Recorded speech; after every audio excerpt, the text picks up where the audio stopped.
What is up, everybody? Welcome back to Dynasty Warriors 4. Today we're doing one castle. Let's see.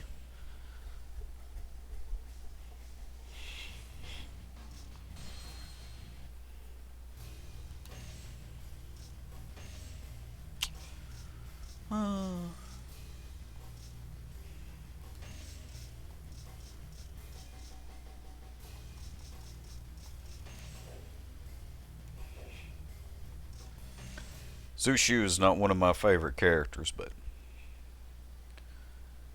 I'm going to try and play as everybody. Set fire to the castle. Do not let Cao Cao escape. Damn you, Deceiver.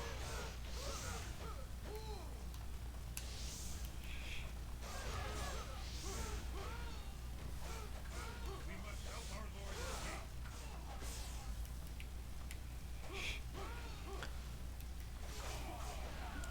You know, one thing that I think I may have talked about this in my Dynasty Warriors 8 playthrough, but in case you're not familiar with Dynasty Warriors 8, the way that the story mode is set up is that in certain missions you have optional objectives, and if you complete all the optional objectives and all the missions, you unlock more missions, what they call a hypothetical route, where, your team ultimately wins.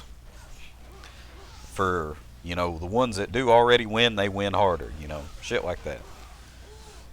And in one castle, you can save Dion Wei and Cao Ong and Cao Amin, uh, the son and nephew of Cao Cao. Cao Ong was his eldest son. Of course, Cao Pi has been a playable character for a lot of years. He was introduced in Dynasty Warriors 5.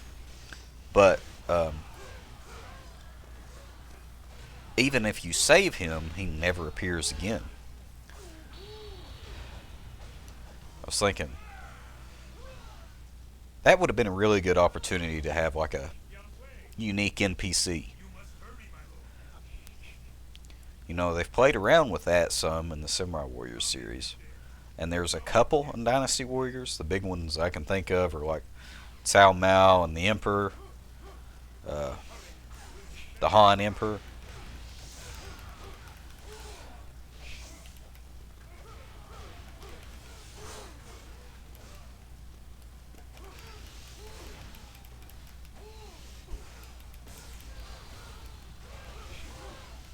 Or at least tie that loose end. Well, he survived Battle of One Castle, but he was too scarred from the battle, so he retired to become an actor or something. Rocky!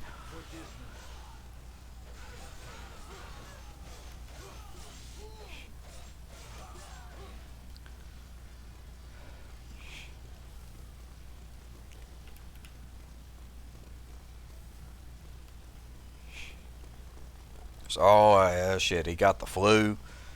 He didn't make it. Something. So just, oh, you saved him, but he never appears again. Cao Pi wins anyway. So that was a major issue back in the day, man. Because what you've seen a lot in this period, and it almost always led to disaster, was warlords who didn't either specify that they wanted their eldest son to succeed him, or flat out pick somebody else. And it always led to disaster. Always. Even in the cases where the eldest son won, like, let's talk about Cao Cao, for example. The guy had enough cum in him to shampoo a buffalo. He had, 100 kids? And a lot of them were legitimate, as in, by his wife, be legitimate children. And before he eventually picked a successor and said flat out, this person is my heir, his children squabbled, and there was a lot of internal struggle and machinations and plotting and shit that didn't necessarily have to take place at you know, in a way, I guess it strengthened his government in the sense that all of his kids were in positions of power and they were doing their best to prove why they were better than the others. But uh, you look at Yuan Shao, who, when he died, he didn't specify an heir. Well, his eldest and his youngest both wanted to be top dog, and they didn't care much for the other. And so they effectively split their army in half in a time where they were already losing a war against an outsider. That outsider pitted the two against each other and then finished off the scraps.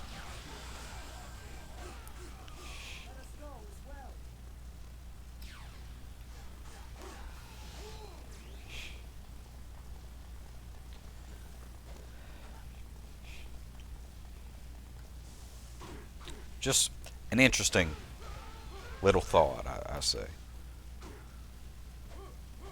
These archers are not interesting. I hate them.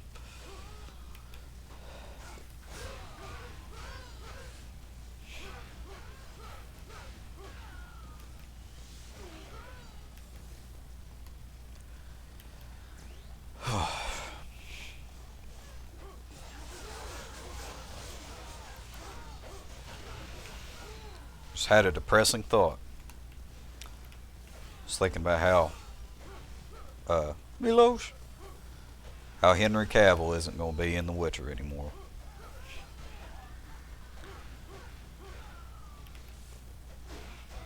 That really sucks. Because I tell you this, I don't think there'd be any amount of effort I could put in to watching Liam Hemsworth. Can't see it. You watch. I don't even know how many episodes there were, but they're all about 45 minutes to an hour or whatever, right? And Geralt, Henry, is in every single episode as a focal point.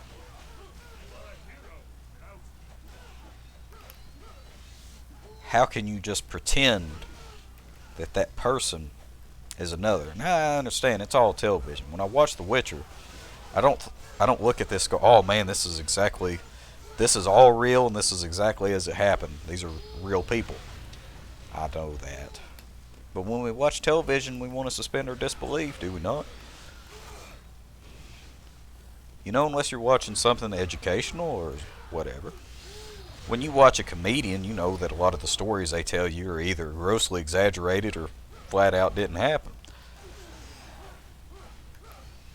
But you don't sit there and look for holes in their story. You let them take you on that ride because it's going to be funny.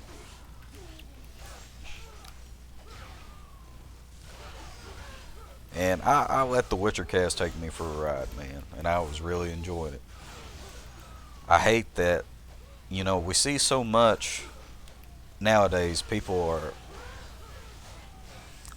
They're eager to make movies or TV shows or whatever to capitalize on the popularity of something that's already in existence. You don't see a lot of new properties. Uh, or at least it seems to me that you do not.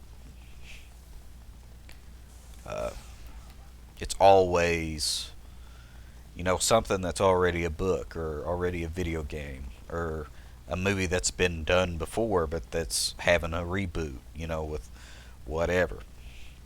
And even with The Last of Us coming out, I seen a story where, and I don't know if it's true. I think my guess is it probably is. I don't know that for certain.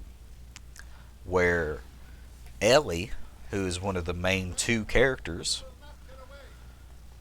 the actress who's going to play her in the show was instructed, do not look up reviews, do not watch the game, don't try and understand the source material, because they wanted her to play Ellie the way that they want it done. Because a lot of actors, they're not actors, but a lot of these Hollywood people, man, They seem to have outright contempt for alternate forms of storytelling. Maybe it takes that amount of passion to get that far in that industry. I don't know. But that seems senseless to me. If you have a Last of Us show, you're going to have a lot of newcomers. A lot of them, sure, have never heard of The Last of Us, played the game, know anything about it. But what's the point in doing a Last of Us show if you aren't hoping to get people who are already fans of the game to then pay the money for the HBO subscription and watch the show? It's nonsensical. And for those people that are already fans, that are intimately familiar with the source material, are they going to be happy when as they're watching the show, all this shit that happened is completely avoided, or this one guy who's like really grim is really happy in the show, or whatever? Personalities have done complete 180s. No. Common sense tells you that that's going to turn people off. And I'm not sure how this has come to be known, but the people who have written, directed, and produced the Witcher series thus far, the people that are in charge of that project, they don't care for the source material at all. What they want to do is tell it, but change it in a way that suits them.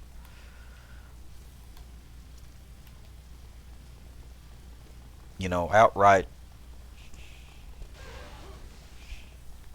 shitting, really, on the source material. Which you could say the games kind of did that to the books. The original author seemed to think so. That might be true. I don't know. But Henry Cavill said that he was somebody who had both read the books and played the games, and he was big fans of both. So I'm guessing that what the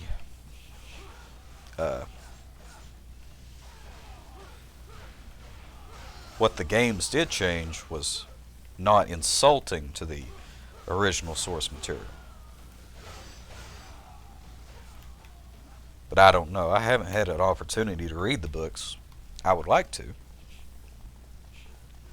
I know that the original author absolutely hated the video game adaptations. I think he tried to. He either did or was attempted to sue CD Projekt Red over it, I believe.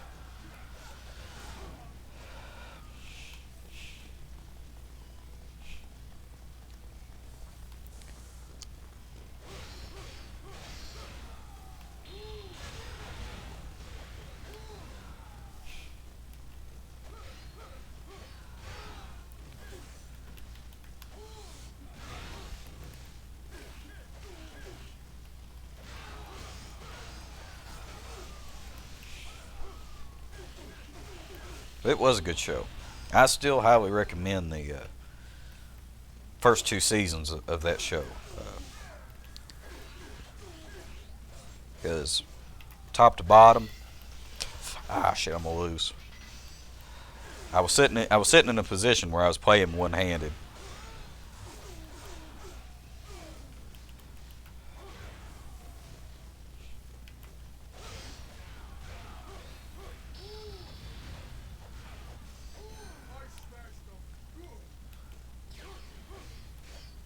Oh man, I don't like this guy.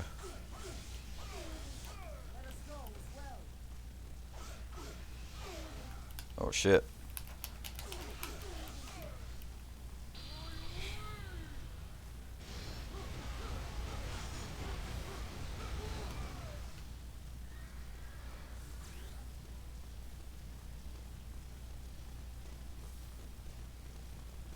Getting whooped here. Let's wipe them out.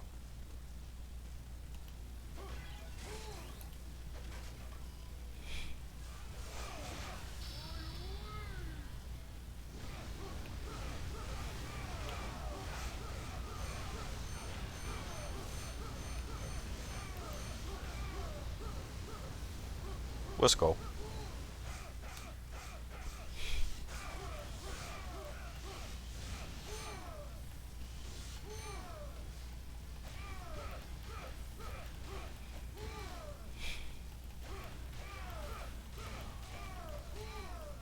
The corner is your daddy. Thank you for playing. Hate can be cruel. What road to domination cannot end here. All forces retreat. Live to fight another day. GG easy. Zushu does suck though. Probably won't play as him again.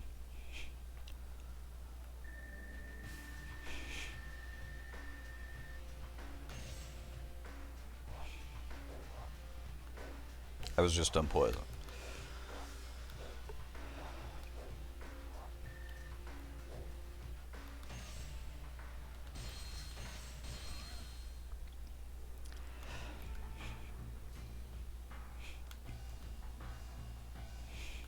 Alright, thank you for watching everybody. Next time we'll do the Battle of Guandu.